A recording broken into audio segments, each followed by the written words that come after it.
অবশ্যই বাংলায় ওই ধরনের কোনো পরিবেশ আর বাংলার মানুষ দেখতে পাবে না, এটা বলতে হয়েছিল। কারণ বাংলায় যে শাসন চলছিল সেটা আইনের শাসন নয়, শাসকের আইন ছিল এবং বাংলার অরাজকতা ছিল চরম মাত্রায়। বাংলায় লুট ছিল, খুন ছিল, হিংসা ছিল। বাংলার মানুষ সন্ত্রাসমুক্ত একটা পরিবেশ চেয়েছিল। এবারে সেই সরকার বাংলার মানুষের দ্বারা গভর্নমেন্ট যেটা হয়েছে সেটা for the people, by the people, of the people, অর্থাৎ বাংলার মানুষের দ্বারা তৈরি সরকার বাংলার মানুষকে অনেক ভালো সরকার দেবে, সেটা বাংলার মানুষের উন্নয়নের গতিধারাকে ত্বরান্বিত করবে। এটা আমার দৃঢ় বিশ্বাস।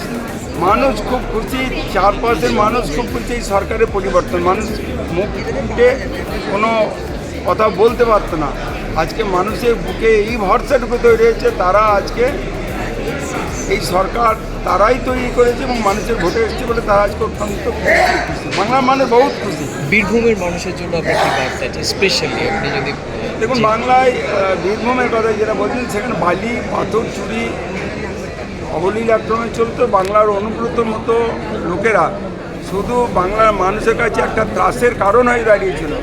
ভোট গণতান্ত্রিক উপায়ে হতো না।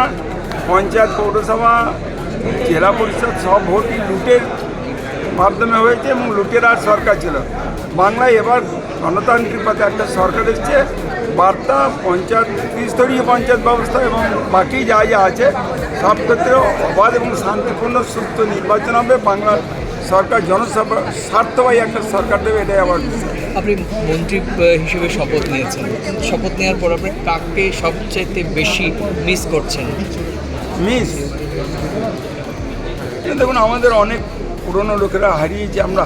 সত্যি তো তারা শেষ সময় পর্যন্ত তো তাদের আকাঙ্ক্ষা ছিল আমরা যেন বাংলায় সরকারটা দেখে যেতে পাই, তো পারেনি। এমন আমাদের যারা আছেন, তপনদা, এরা চলে গেছেন, আরও অনেক আমাদের বরিষ্ঠ কার্যকর্তারা। আমরা সত্যি তো আজকে এই সরকারের সময়কালে তাদের পাচ্ছি না, আমরা তাদেরকে দেখছি না। তারাও আজকে এই সরকারটা দেখে যদি যেতে তাহলে অবশ্যই। বাংলা হান্টের আরও খবর দেখতে নজর রাখুন। বাংলা খবর মানেই বাংলা হান্ট।